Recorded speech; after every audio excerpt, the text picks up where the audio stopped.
People listening to the Lennon tributes on radio, whether they're at home or in their automobiles, are being asked to open their doors and windows and let the music play to the outside world. Here in New York, that might be a little chilling today.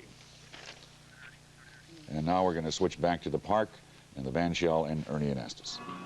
Yes, Roger, we are remembering John Lennon today, and of course we want to remind you that this afternoon at 2 o'clock there will be a 10-minute silent prayer in the memory of John Lennon.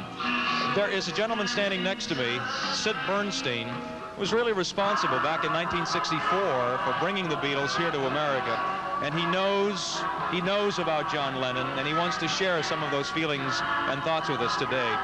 When was the last time you spoke to John? I think it was early this past spring. We met on the street. The usual warm hello from John, hug. And he referred to Shea Stadium when he said, I saw the top of the mountain, as I felt when we did Shea together, and I saw the top of the mountain. And now here again, it's like being at the top of the mountain. So many, obviously hundreds of thousands of people here to shed one giant tear on the earth that holds his ashes. And let's hope that earth is nourished so that out of this comes some kindness, some caring, some more consideration for our fellow man, because that's what he wanted, and that's what he wants wherever he is. And so that by his passing, we pass through this world and make it a better place to live in. What's more important and what's more meaningful to make it just a little easier for ourselves and for the kids who follow us and our children and their children, to make this a better place to live in. I think that's why we're here. You know, Sid, we've heard so many nice stories about John Lennon, what a sensitive man he was and how he truly cared for what was going on in the world and around him. When you spoke to him, you felt this, you sensed it. What did he say to you? What words did he use? He was a very kindly man, besides being one of the most unique artists of our time and one of the most creative forces of our time. He cared about the world. He and his wife took a position for peace when maybe it wasn't a popular thing to do, but they had the courage, he and his wife, to say, peace on earth, give peace a chance.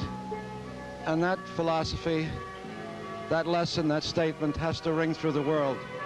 Let's give peace a chance, and that's what he was about. A peaceful man, a caring man. I know that when you traveled with them in '64, or when you saw them in concert when they were on tour in 1964, you saw the crowds, you saw the emotion, you saw the feeling. And I sensed that when I was here today myself and asked myself, why now? Why this? As you look out there, what are your thoughts? It's reminiscent of the days of November '63 when we lost a beautiful man, a great young leader, political leader, the leader of our country.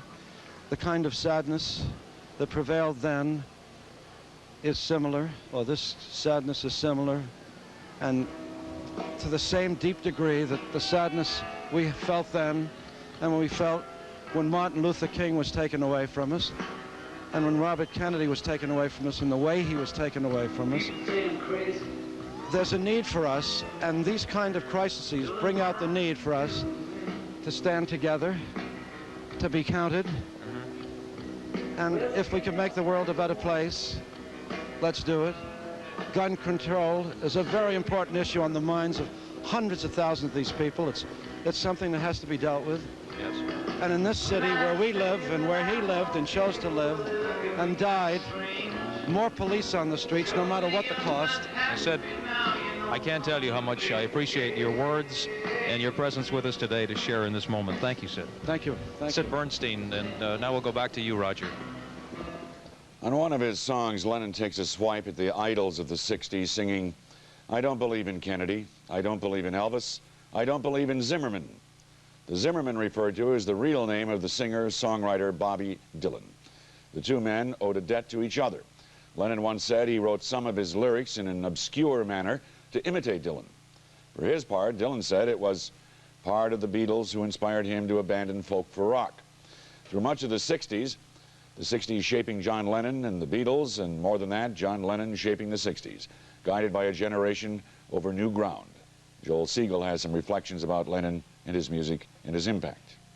John thought of the name Beatles, and he'll tell you about it now. It means Beatles, doesn't it? You know, that's just a name. You know, like shoe. It means shoe. The shoes. The Beatles. Ringo. Paul. George. John. And it was their hair our parents were so worried about. The songs weren't by cigar-chomping cynics out of Tin Pan Alley. Elvis's were. The Beatles sang to us. They were part of us. That is a definition of folk music, and their music became the anthems of a generation. And our parents were worried about their hair. It's hard growing up. In the 60s through the 70s, the world seemed to conspire against us to make what has always been hard suddenly impossible. We watched our leaders tumble, kind and good men fall. I have a dream. Imagine there's no countries, John Lennon wrote. It isn't hard to do, nothing to kill or die for.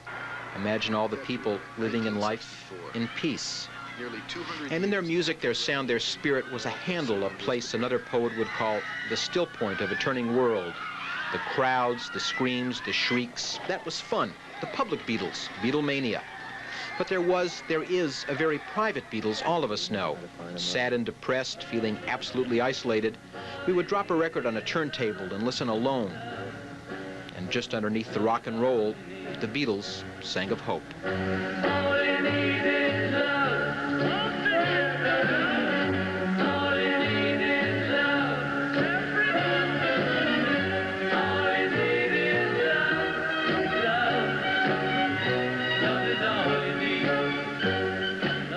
There's a word synergy, which means that pieces put together somehow add up to more than they should.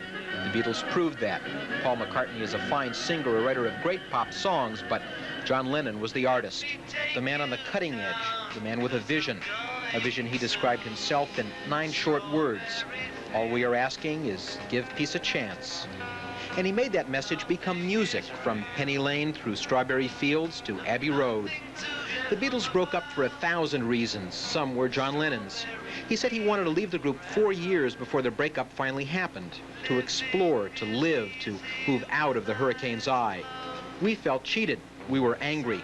We let ourselves forget that artists must be gauged on a separate standard. And John Lennon lived his life with his wife, Yoko Ono, their son, Sean. I saw them 2 years ago at the opening of the circus. A family, exchanging numbers with an old friend who happened to be Mick Jagger. And Lennon, not terribly interested in his own solo career, was then 10 years away from the Beatles, 3 years away from any performing. And his sense of humor always flashing, he joked about it. It's beautiful and it's exciting, and it's Sean's first time there. How does he like the circus, you think? How do you like the circus? I see. He's so excited he can't say a word, you know. He's got a little board applauding, you know. What's your favorite part of the circus? I like the clowns and the little dogs. Would you give it all up to run away and join the circus? I've already given it up. I haven't decided where to run, though. The irony, of course, is that in the past few months, he had decided where to run. Back to music. Our life together is so precious. Together we have grown.